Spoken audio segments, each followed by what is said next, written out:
দুপুরবেলা খাওয়া দাওয়ার পর একটু বিশ্রাম করব বলে মনে করেছিলাম, কিন্তু তার হয়ে উঠল না।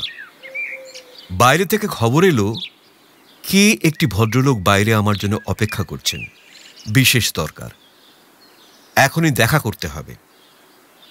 আমি বাইরে এসে তাঁর সঙ্গে দেখা করলাম।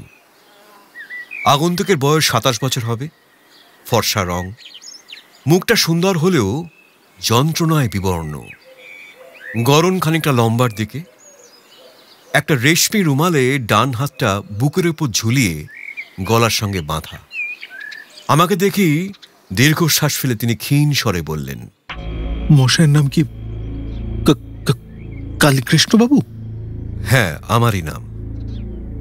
ক্ষমা করবেন, আমি কখনো আপনাকে দেখিনি, তবে লোকের মুখে আপনার অনেক সুখ্যাতি শুনেছি। আমাদের এবারের নিবেদন পাঁচকড়ি দের গল্প সতী শোভনা। গল্প পাঠে ও ডাক্তারবাবুর চরিত্রে দেবাশিস বসু, শোভনার বান্ধবী প্রিয়াঙ্কা গুহ, গল্পের অডিও রূপান্তর রমেশের চরিত্রে ও পরিচালনায় সৌভিক সাহা। দেখলাম তিনি তখন দাঁড়িয়ে কাঁপছেন, পা দুটো যেন তার দেহের ভার আর বইতে পারছে না। আমি তাকে বসতে বললাম, তিনি বসলেন। তারপর বললেন, আমি বড় যন্ত্রণায় রয়েছি ডাক্তারবাবু। আমার ডান হাতে কি যেন একটা হয়েছে, যন্ত্রণায় আমার প্রাণ বেরিয়ে যাচ্ছে। প্রথম প্রথম একটু আধটু যন্ত্রণা হতো, কখনো হতো আবার কখনো হতোই না, কিন্তু এখন বড় ভয়ানক হয়ে দাঁড়িয়েছে। এক মুহূর্তের জন্য আমি স্থির থাকতে পারছি না। দিন দিন যন্ত্রণা বেড়ে উঠছে। আমি আর সহ্য করতে পারছি না ডাক্তারবাবু। কে যেন একখণ্ড জ্বলন্ত কয়লা আমার হাতের উপরে চেপে ধরেছে, এমন যন্ত্রণা। আপনি যদি দয়া করে এই জায়গাটা একটু কেটে দেন, আমার বড় উপকার হয়। এমনকি আর 1 ঘন্টা যদি এই যন্ত্রণা আমাকে ভোগ করতে হয়, আমি পাগল হয়ে যাব। আমি তাকে বুঝিয়ে বললাম, প্রথমেই কাটাকাটি করবার কোনো দরকার নেই, মলম দিয়ে তার যন্ত্রণা দূর করব। যুবক এবার একটু জোরে জোরে বললেন, না না ডাক্তারবাবু, তাতে এই যন্ত্রণার কিচ্ছু হবে না। আপনি কেটে দিন, কেটে দিন আপনি, না হলে এই যন্ত্রণা যাবে না। যেখানে যন্ত্রণা হচ্ছে ওই জায়গার মাংস কেটে তুলে ফেলুন। হাতের কোনখানে এমন যন্ত্রণা হচ্ছে আমি দেখতে চাইলাম। আস্তে আস্তে তিনি রুমাল থেকে হাত বের করলেন, বের করে ধীরে ধীরে আমার টেবিলের উপর খুব সাবধানে রাখলেন। বললেন, আপনি পরীক্ষা টরীক্ষা করে যাই বুঝুন, আপনি কেটে দিন। আমাকে কত কষ্ট ভোগ করতে হচ্ছে, তা কি করে আপনাকে বোঝাবো ডাক্তারবাবু। আমি তার হাতটা ধীরে ধীরে তুললাম, যন্ত্রের সাহায্যে ভালো করে দেখতে লাগলাম, কিন্তু কোনো রোগের কোনো লক্ষণই পেলাম না।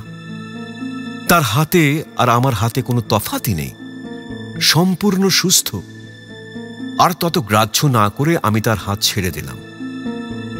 শব্দ করে তার সেই হাতটা টেবিলের উপর পড়ে গেল। তিনি প্রচন্ড যন্ত্রণায় চিৎকার করে তখন কেঁদে উঠলেন। বাঁ হাত দিয়ে আস্তে আস্তে ডান হাতটা তুললেন। তার হাবভাবে মনে হলো তিনি সত্যি ভয়ঙ্কর যন্ত্রণা ভোগ করছেন। আমি বললাম, ঠিক কোন জায়গায় যন্ত্রণা আমাকে একটু দেখিয়ে দিন না। এখানে, এখানে, এই জায়গাটায় বলে তিনি আঙুল দিয়ে হাতের পাতার ভেতরের দিকের ওপর দিকটায়, যেখানে দুটো শিরা একসঙ্গে মিশেছে, সেখানটা দেখালেন। আমি আস্তে আস্তে সেই জায়গাটা টিপে টিপে দেখতে লাগলাম। তাতে তখন তার সারা শরীর কাঁপতে লাগলো।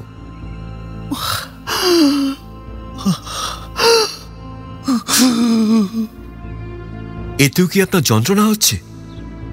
তিনি কোনো উত্তর দিলেন না। দেখলাম তার চোখ দুটি জলে ভরে গেছে। ভেবে পেলাম না কি এমন যন্ত্রণা। আমি বললাম, কি আশ্চর্য, আমি তো কিছুই দেখতে পাচ্ছি না। তবে এত যন্ত্রণা হচ্ছে কেন?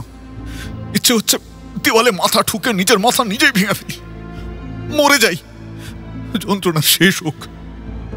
আমি ম্যাগনিফাইং গ্লাস দিয়ে ভালো করে তার দেখানো জায়গাটা পরীক্ষা করলাম। কিছুই নেই। বললাম, কই, কিছুই তো দেখছি না। আপনার হাতের অন্যান্য জায়গা যেমন, এটাও তেমনি। সে আবার কি? আমার তো মনে হচ্ছে ওখানটা লাল হয়েছে। দেখুন দেখুন দেখুন, ভালো করে দেখুন। এই জায়গাটা, এই জায়গাটা, এই জায়গাটা দেখুন, লাল হয়েছে না একটুখানি? হ্যাঁ ডাক্তারবাবু। কই? তিনি তখন পকেট থেকে একটা কাঠের পেন্সিল বের করে আস্তে আস্তে অস্পষ্ট রেখায় হাতের সেইখানে একটি আধুলির মতন গোল করে ছোট্ট চিহ্ন আঁকলেন। আমি তার দিকে তাকিয়ে দেখতে লাগলাম। ভাবলাম, বোধহয় মাথা খারাপ, পাগলের ছিট আছে। বললাম, আপনি কিছুদিন এখানে অপেক্ষা করুন, সেরে উঠবেন। যুবক বললেন, না না, আমি থাকতে পারবো না। আপনি কিন্তু ভাববেন না যে আমি পাগল। এখানে থাকলে আপনি কি এমন করবেন যে আমি সেরে উঠবো? আর কোনো উপায় নেই। এই যে এই যে এই যে দেখুন, এই যে এই যে আমি পেন্সিল দিয়ে দাগ দিয়ে দিয়েছি, সেটা কেটে ফেলুন। এই জায়গাটা কেটে ফেলুন ডাক্তারবাবু। এই উৎকট যন্ত্রণা থেকে আমি মুক্তি পাই। আমি পারবো না। কেন পারবেন না? আমি কাটার মতন কিছুই দেখছি না। আপনি যে জায়গাটা দাগ কেটে দেখাচ্ছেন সেটা ঠিক আমার হাতের মতন। রোগের তো কিছুই দেখছি না। আপনি কি মনে করেছেন আমি পাগল নাকি? নাকি আপনার সঙ্গে ঠাট্টা করতে এসেছি এখানে? নিন আপনার ভিজিট নিন। এটুকু পেস্ট করে কেটে দিন। আমি আপনার সঙ্গে ছেলে মানুষই করতে আসিনি এখানে। কেটে দিন। পকেট থেকে তিনি একটি 100 টাকার নোট বের করে টেবিলের ওপর রাখলেন। আমি এখনো বলছি, আমি পারবো না। কেন কেন পারবেন না আপনি? এই নিন না, আপনার ভিজিট নিন।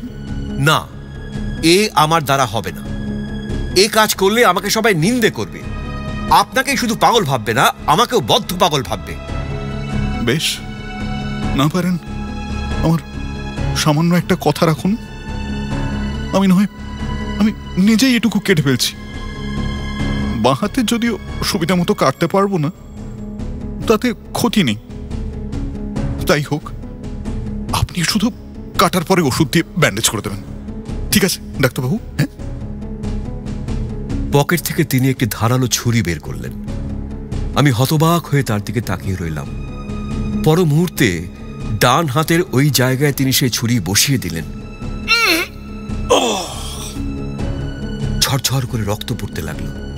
আমি বললাম, যদি সত্যি কাটতে হয় আমি কেটে দিচ্ছি। বাঁ হাতে তার ডান হাত ধরে তার হাত থেকে ছুরিটা নিয়ে বললাম, মুখটা ঘুরিয়ে দাঁড়ান। রক্ত দেখে অনেকেই অজ্ঞান হয়ে পড়ে। কোনো দরকার নেই, আমি তো নিজে আপনাকে কেটে দেওয়ার জন্য অনুরোধ করছি। আমি তার কথা মতো সেই নির্দিষ্ট জায়গার মাংস কেটে তুলে ফেললাম। প্রবল বেগে রক্তস্রোত বইতে লাগল। এক দৃষ্টে তিনি সবই দেখছিলেন। কাটবার সময় মুখে যন্ত্রণার কোনো চিহ্নই দেখতে পেলাম না। হাত কাঁপল না পর্যন্ত। যখন মাংস কেটে বাদ দিয়ে দিলাম, তখন নাক মুখ দিয়ে তৃপ্তির দীর্ঘ নিঃশ্বাস সশব্দে বেরিয়ে এলো। সে সঙ্গে বললেন, ও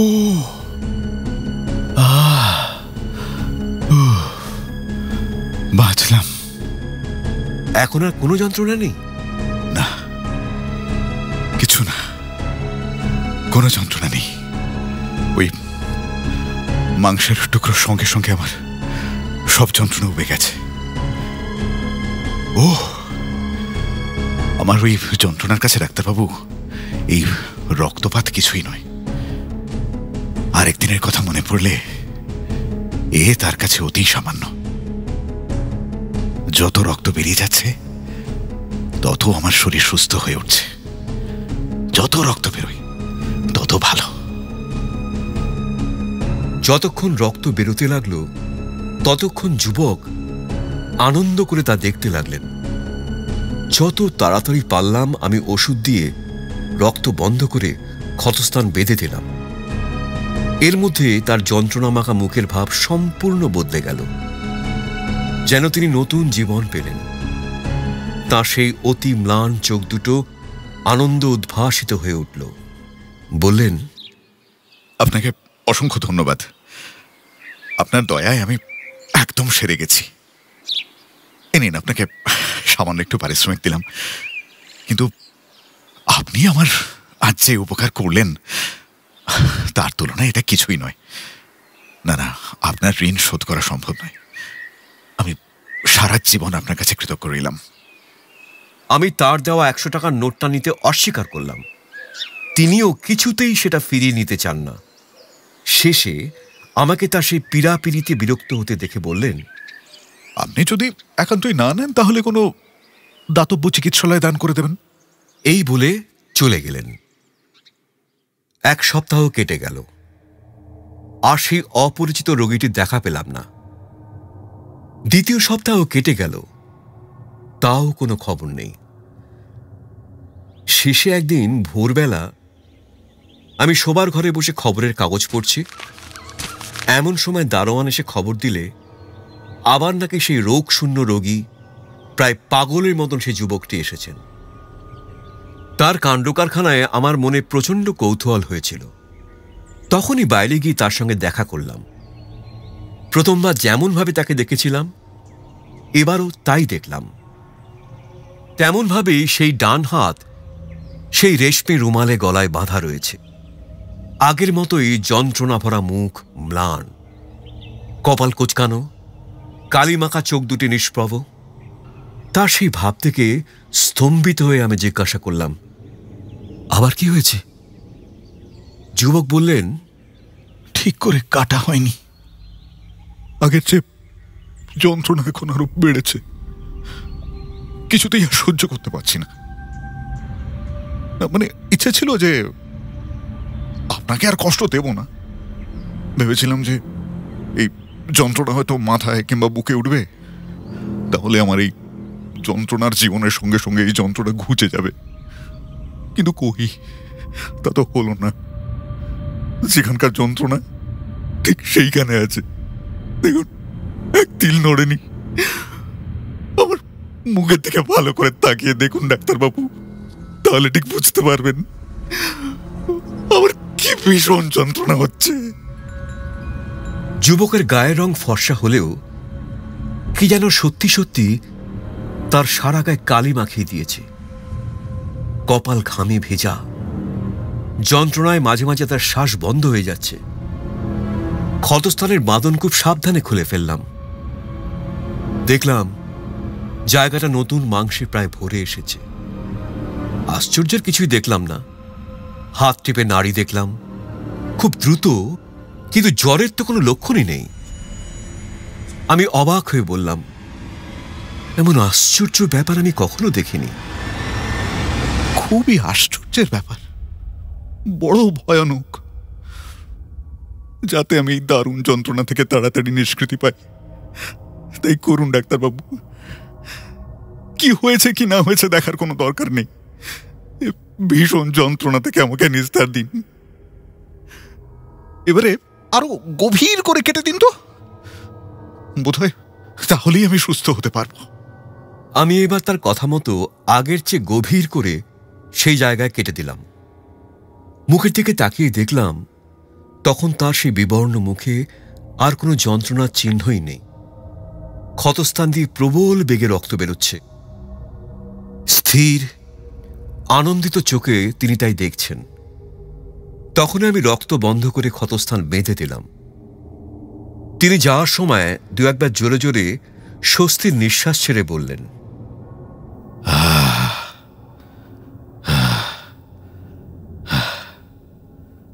এখন আর কোনো কষ্ট লাগছে না।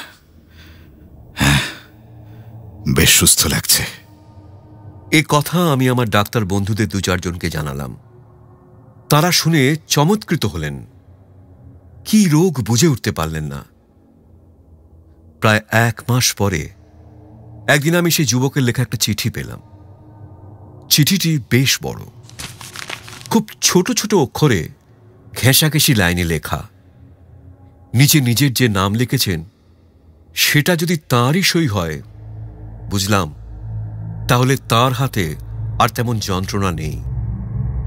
না হলে তার পক্ষে লেখা দুঃসাধ্য হতো। চিঠিটি এই রকম, ডাক্তারবাবু, এতদিনে বুঝতে পারছি আপনি কিংবা চিকিৎসা শাস্ত্রে এমন কোনো বিধান নেই যা আমার এই যন্ত্রণার কারণ বের করতে পারে। ও কি প্রাণান্তকর যন্ত্রণা! আজ আমি আপনার কাছে আমার এই যন্ত্রণার আসল কারণ প্রকাশ করব। গত সপ্তাহে আমার হাতের ঠিক সেই জায়গায় আবার সেই রকম দারুণ যন্ত্রণা আরম্ভ হলো। সেই যন্ত্রণা সহ্য করা আমার পক্ষে দুঃসাধ্য হয়ে উঠল। আপনাকে একটা চিঠি লিখবো মনে মনে ঠিক করলাম, কিন্তু কলম ধরার ক্ষমতাই আমার নেই। ভেবেচিন্তে একটা উপায় ঠিক করলাম। সেই যন্ত্রণার ক্ষত জায়গায় আমি একটা জ্বলন্ত কয়লা চেপে ধরলাম। আপনারা যেমন করে পুলটিস বাঁধেন, তেমনি করে ওই লোহার তার দিয়ে সেই জ্বলন্ত কয়লা সেই ক্ষত জায়গায় চেপে বাঁধলাম।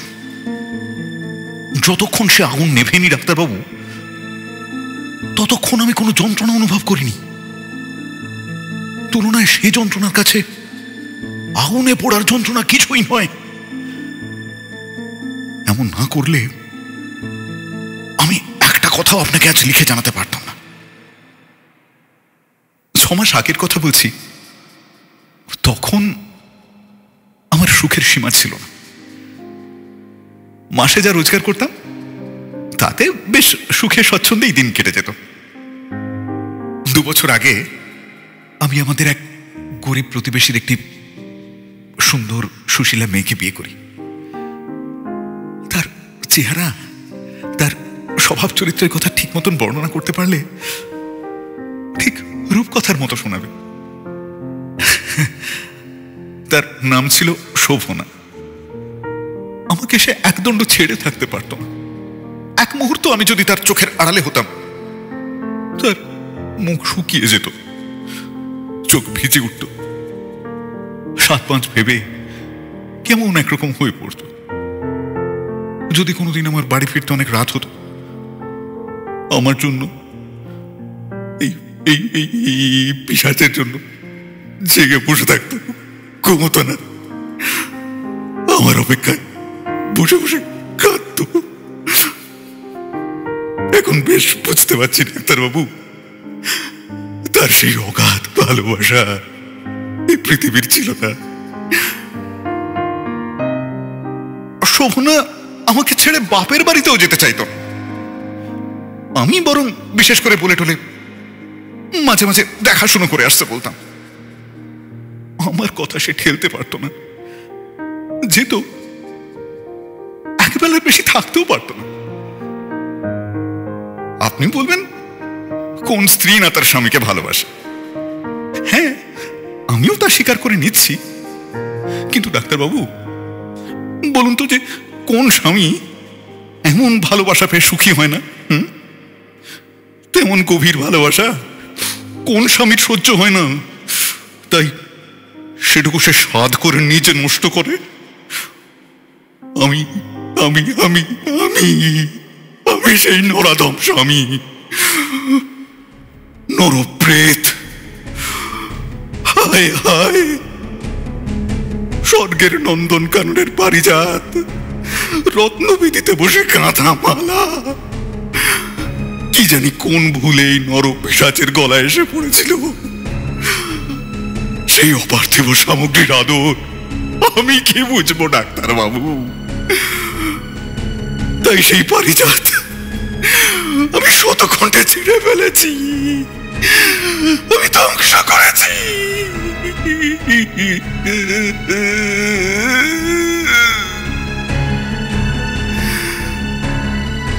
মানুষ কি পাগল ডাক্তারবাবু? এই জন্য বোধহয় গভীর সুখের ভেতর থেকে কোথায় কি দুঃখ আছে নিজে সদ করে টেনে বার করতে চায়। কি জানি একদিন কোন শয়তানের মহামন্ত্র আমার কানে প্রবেশ করল। আমার স্ত্রীর একটা আলাদা বাক্স ছিল, কখনো সে ওই বাক্সের চাবি দিতে বলতো না, বা সেই চাবি কখনো কোথাও খুলে ফেলে রেখে যেত না। এই দুই বিষয়ে সে সব সময় সাবধান থাকত। এত সতর্কতার কারণ কি? কেন এত সাবধানতা? এই চিন্তা আমার মনের মধ্যে সবসময় আন্দোলিত হতে লাগলো, আমাকে যতদূর সম্ভব অস্থির করে তুলল। কেমন একটা পাগলের মতো হয়ে পড়লাম। মনের ভেতরে দারুণ সংশয়, দারুণ দুর্ভাবনা, অবিশ্বাস। তার সেই অপার্থিব ভালোবাসা, অনুরাগ, তার সেই পবিত্রতা, সবকিছুর উপরেই আর বিশ্বাস রাখতে পারলাম না। সবই যেন ভণ্ডামি বলে মনে হতে লাগলো। সেই সারল্যমাখা দৃষ্টি, তার মুখের অকলঙ্ক ভাব, আবেশময় প্রেম, সব কিছু থেকে যেন বিষ মাখিয়ে দিয়েছে, কে যেন বিষের আগুন জ্বালিয়ে দিল। একদিন শোভনার এক ছোটবেলার বান্ধবী তাকে নিজের বাড়িতে নিয়ে যাওয়ার জন্য প্রচন্ড জেদাজেদি আরম্ভ করল। তাদের দুজনের মধ্যে বড় ভালোবাসাবাসি ছিল, কিন্তু শোভনা আমাকে ছেড়ে তার সঙ্গে কিছুতেই যেতে চায় না। তখন শোভনার সেই বান্ধবী সে আমাকে এসে ধরে বসল। আমি শোভনাকে তার সঙ্গে যেতে বললাম, আর শোভনা আমার কথা কখনো ঠেলতো না, যেতে চাইল। শোভনার সেই ছোটবেলার বন্ধু বাল্য বিধবা। সেদিন যাওয়ার সময় শোভনা যেখানে চাবি লুকিয়ে রাখলো, আমি দূর থেকে দেখলাম। সে চলে গেলে আমি সেই চাবি বের করলাম, তাড়াতাড়ি সেই বাক্স খুলে ফেললাম। আমার অন্তরাত্মা কাঁপতে লাগলো, হাত থেকে চাবিটা মাটিতে পড়ে গেল। মন শক্ত করে আমি সমস্ত জিনিস উল্টে পাল্টে তন্ন তন্ন করে দেখতে লাগলাম। পাছে সে এসে বুঝতে পারে যে তার আড়ালে আমি তার বাক্স খুলেছিলাম। যেখানকার জিনিস সেখানে আগের মতন সাজিয়ে রাখতে লাগলাম। এটা ওটা তুলে রাখতে রাখতে দেখতে পেলাম বাক্সের এক কোণে একটা চিঠি রয়েছে। তাড়াতাড়ি টেনে বের করলাম। ডাক্তারবাবু, বুকের ভেতর তুমুল ঝড় বইতে লাগলো। নিঃশ্বাস বন্ধ হয়ে এলো। বন্ধ শ্বাসে, কাঁপা কাঁপা হাতে, ভয়ে ভয়ে চিঠিগুলো পড়তে লাগলাম। বুকের ভেতর যেন বিদ্যুতের আগুন, সে আগুন যেন মাথায় ঢুকে পড়ল। কি ভয়ানক! এসব যে প্রেমপত্র! চিঠিগুলো জরির কাজ করা, গোলাপি রঙের এক টুকরো ফিতে দিয়ে বাঁধা ছিল। খুললাম। ডাক্তারবাবু, চিঠিগুলো পড়তে যাই, পারি না, সাহসে খুলবে না ডাক্তারবাবু। তখন কোথা থেকে কোনো পিশাচ এসে যেন চিৎকার করে ডেকে ডেকে আমার কানে বলে দিল, পড়ে দেখা, সব বুঝতে পারবে। কেউ সেখানে ছিল না ডাক্তারবাবু। এমনকি দেওয়ালে একটা আয়না পর্যন্ত ছিল না, যাতে আমার নিজের প্রতিমূর্তি প্রতিফলিত হয়ে আমাকে একবারের জন্য লজ্জা দিতে পারে, ধিক্কার দেয়। একে একে সব কটা চিঠি আমি পড়লাম। সব চিঠির নিচে আমার একজন বন্ধুর নাম সই করা। চিঠিগুলো সাবধানে রাখবার জন্য প্রত্যেক চিঠিতে আবার সাবধান করে দেওয়া আছে। তখন আমার মনের অবস্থা কিরকম হয়েছিল ডাক্তারবাবু দেখিয়ে জানবে। সারা শরীরে বিষের যন্ত্রণা হতে লাগলো। পড়ার পরে চিঠিগুলো আবার ঠিক তেমনি করে বেঁধে ফেললাম, যে জায়গায় ছিল আবার ঠিক তেমনি করে রেখে দিলাম। কাঁপা হাতে বাক্স বন্ধ করে দিলাম। শোভনার ফিরতে সন্ধে হলো। সবার আগে আমার কাছে ছুটে এলো। যেন সে আমাকে কতদিন দেখেনি। তাই আমার মুখের দিকে কিছুক্ষণ অবাক হয়ে তাকিয়ে রইল। আমাকে দেখে সে যেন কত সুখী হল। না, আমি তাকে আমার মনোভাব বুঝতে দিইনি। অন্যদিনের মতন কথা বলতে লাগলাম। আমার প্রাণের ভেতর তখন বিষের হলকা ছুটছে, সে তা বুঝতে পারেনি। রাত 11টার পর দুজনে শুয়ে পড়লাম। আমার চোখে ঘুম নেই, মনে শান্তি নেই। মন হলো কাঁটার বিছানায় শুয়ে আছি। রাত 1টা বাজলো, চোখে ঘুম নেই, আর থাকতে পারলাম না। যত রাত বাড়তে লাগলো আমার মনের যন্ত্রণা সেই সঙ্গে বাড়তে লাগলো, ক্রমশ অসহ্য হয়ে উঠল। রাত 2টো, বিছানা ছেড়ে উঠলাম। আগে প্রদীপ জ্বাললাম। দেখলাম শোভনা নিশ্চিন্ত মনে ঘুমোচ্ছে। দুধের মতন সাদা বালিশে তার সেই সুন্দর মুখ কি পরম অপূর্ব দেখাচ্ছিল ডাক্তারবাবু। মনে হচ্ছিল সাদা মেঘের বুকে যেন দেবী মূর্তি আঁকা রয়েছে। বুঝলাম না ডাক্তারবাবু, বুঝলাম না, বুঝতে পারলাম না, চেষ্টাও করলাম না। প্রকৃতির এমন নির্দোষ সৌন্দর্যের মধ্যে নরকের পাপের ছায়া কোথা থেকে এসে মিশল। ঠিক করলাম শোভনাকে সেই রাত্রেই হত্যা করব। তাকে সেই ঘুমন্ত অবস্থায় হত্যা করবার জন্য ধারালো ছুরি বের করলাম। বের করে তার সেই নরম গলায় বসাতে গেলাম। ছুরিখানা হাত থেকে কেঁপে উঠে মাটিতে পড়ে গেল। একবার ভাবলাম কেমন করে সেই কণ্ঠে ছুরি বসাবো, যাকে এতদিন নিজের চেয়ে বেশি ভালোবেসে এসেছি, যার সুখের জন্য প্রাণপণ করতে চেষ্টা করেছি ডাক্তারবাবু। আজ তাকে কেমন করে এই সংসার থেকে বিদায় করব। তখন আবার সেই পিশাচের মোহমন্ত্রে মোহিত হলাম। সে যেন আমার চোখের সামনে দাঁড়িয়ে বিদ্রুপের হাসি হাসতে হাসতে বলল, কাপুরুষ, সাহস নেই, নেই সাহস। সেই কথা ডাক্তারবাবু গম্ভীর শব্দ করে তখন আমার বুকের কানায় কানায় বাজতে লাগলো। আমার বিকৃত মস্তিষ্ক আরো বিকৃত করে তুলল। সাহসে বুক বেঁধে আবার আবার সেই রক্ত তৃষ্ণার্ত লোহার ছুরি শক্ত করে হাতে তুলে নিলাম। অকম্পিত হাতে ঘুমন্ত শোভনার সেই ঘুম চিরনিদ্রায় পরিণত করার জন্য তার বুকে আমূল বিধিয়ে দিলাম ডাক্তারবাবু।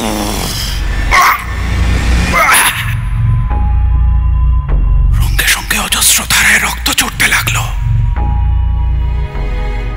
স্থির দৃষ্টিতে আমি তাকিয়ে দেখতে লাগলাম। যন্ত্রণায় শোভনা ছটফট করে উঠল। চোখ খুলে স্থির দৃষ্টিতে অনেকক্ষণ আমার দিকে তাকিয়ে রইল ডাক্তারবাবু। কিন্তু বিশ্বাস করুন, সে দৃষ্টিতে কোনো রাগের অনুভূতি ছিল না।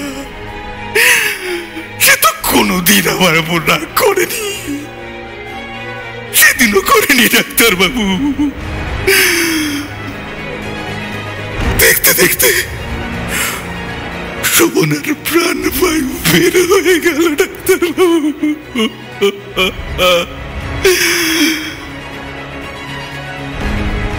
আমার হাতের উপর শোভনার এক বিন্দু রক্ত পড়েছিল। সেদিন আমি দেখতে পাইনি। পরদিন দেখলাম আমার হাতের ওপর এক বিন্দু রক্ত শুকিয়ে রয়েছে। কোথায় সে রক্ত পড়েছিল তা আপনি জানেন ডাক্তারবাবু? যে কৌশলে আমি নিজের অপরাধ গোপন করেছিলাম তা আপনাকে জানাতে চাই না।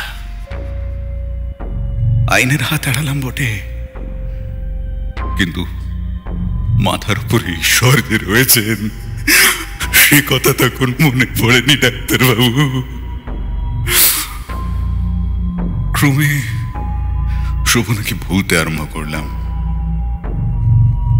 তার উপর আমার সেই অসম্ভব নিষ্ঠুরতার জন্যে কখনো যে মন খারাপ হতো না তা নয়, কিন্তু সেই তো আমাকে নিষ্ঠুর করেছিল এই ভেবে মন স্থির করার চেষ্টা করতাম। আচ্ছা বলুন তো, প্রাণে একটা দারুণ আঘাত না লাগলে কেউ কি নিজের স্ত্রীর গলায় ছুরি বসাতে পারে ডাক্তারবাবু? হ্যাঁ বলুন তো, পারে?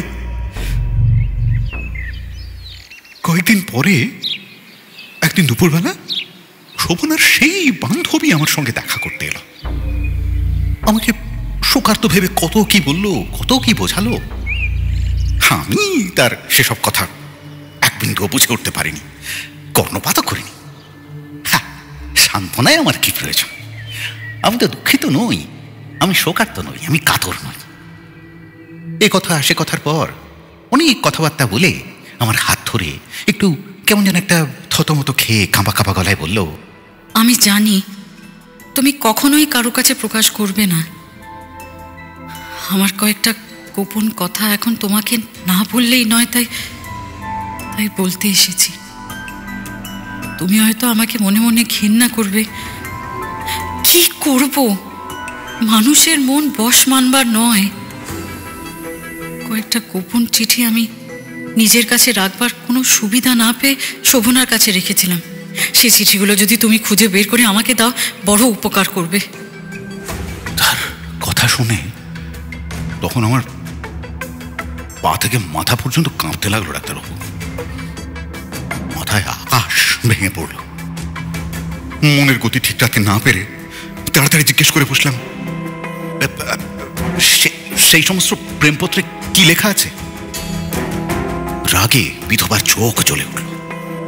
বলল, চিঠিতে কি লেখা আছে কি নেই তা তোমার জানবার দরকার কি? ছি ছি ছি রমেশ, তোমার চেয়ে তোমার স্ত্রীর মন শতগুণ মহৎ ছিল। যখন আমি তাকে চিঠিগুলো রাখতে দিয়েছিলাম, চিঠিতে কি লেখা আছে কি নেই ভুলেও সে একবারও সে কথা জিজ্ঞেস করেনি। শোভনা দিব্যি করেছিল সে কখনোই আমার গচ্ছিত চিঠি পড়বে না।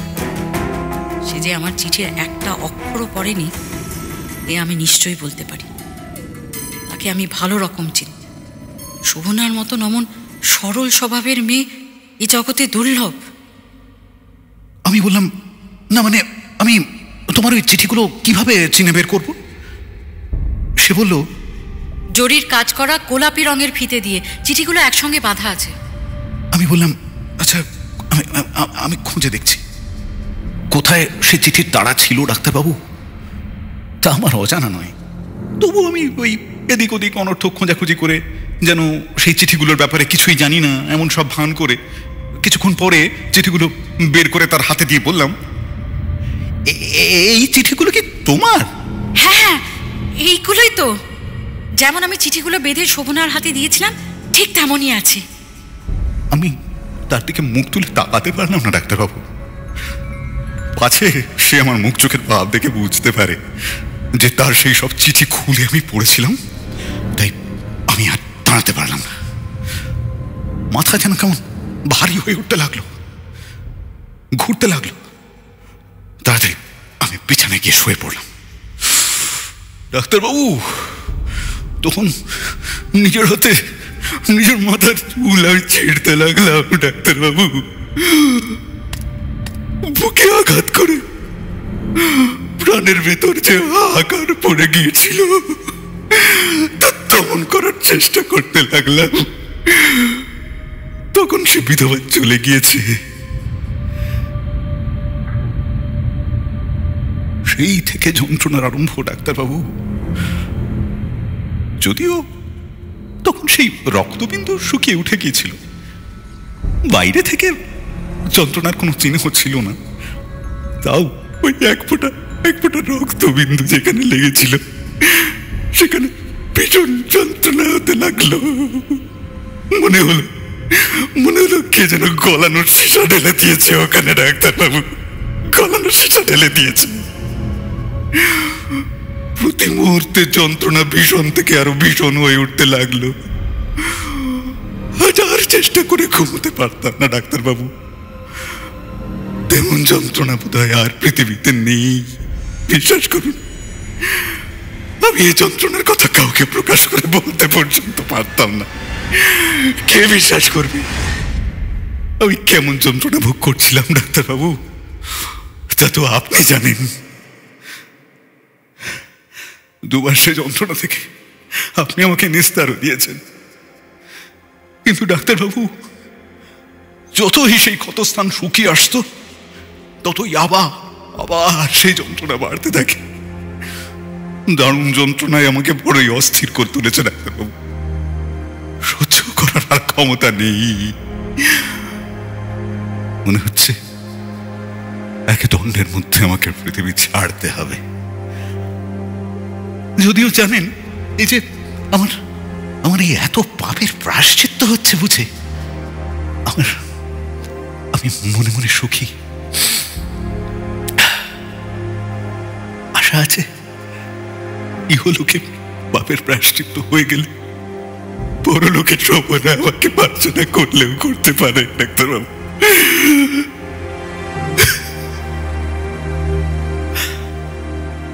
আপনি আমার যে উপকার করেছেন তার জন্য আপনাকে অজস্র ধন্যবাদ। কৃতজ্ঞের নমস্কার নেবেন। ইতি শ্রী রমেশ চন্দ্র বসু।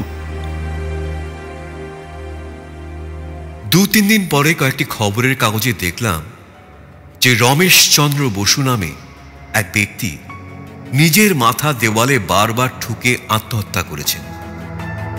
কেউ কেউ লিখেছেন স্ত্রীর দুঃখই রমেশ বসুর আত্মহত্যার একমাত্র কারণ। যারা একটু খোঁজ খবর রাখতেন তারা দুরারোগ্য ক্ষতরোগের যন্ত্রণাই আত্মহত্যার একমাত্র কারণ বলে উল্লেখ করেছেন। যারা তাকে ভালো করে চিনতেন তারা আসল খবরে লিখেছিলেন যে তিনি পাগল হয়ে গিয়েছিলেন। দুরারোগ্য ক্ষতরোগ সেই পাগলামির একমাত্র খেয়াল ছাড়া আর কিছুই না।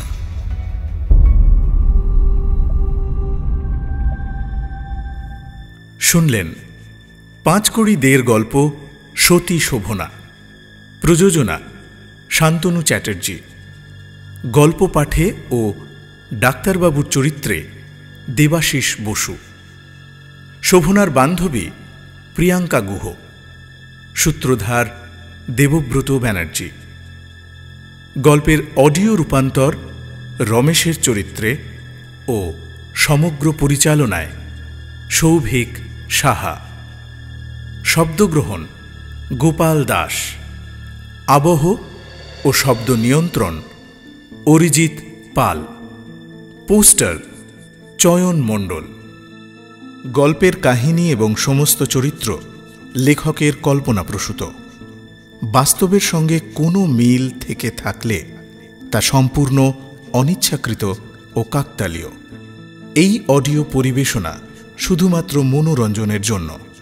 এর উদ্দেশ্য কোনোভাবেই কোনো জাতি, রাষ্ট্র, ব্যক্তি, জাত, কোনো বিশেষ পেশা বা ধর্মকে আঘাত করা নয়। অডিও রূপান্তরের প্রয়োজনে গল্পের ভাষায় সামান্য পরিবর্তন করা হয়েছে। মদ্যপান, ধূমপান, মাদক সেবন স্বাস্থ্যের পক্ষে ক্ষতিকর। কোনো রকম অন্ধবিশ্বাস ও কুসংস্কারকে গুরুত্ব দেওয়া আমাদের উদ্দেশ্য নয়। এমন আরও অনেক গল্প আছে আমাদের কাছে। শুনতে থাকুন, সঙ্গে থাকুন।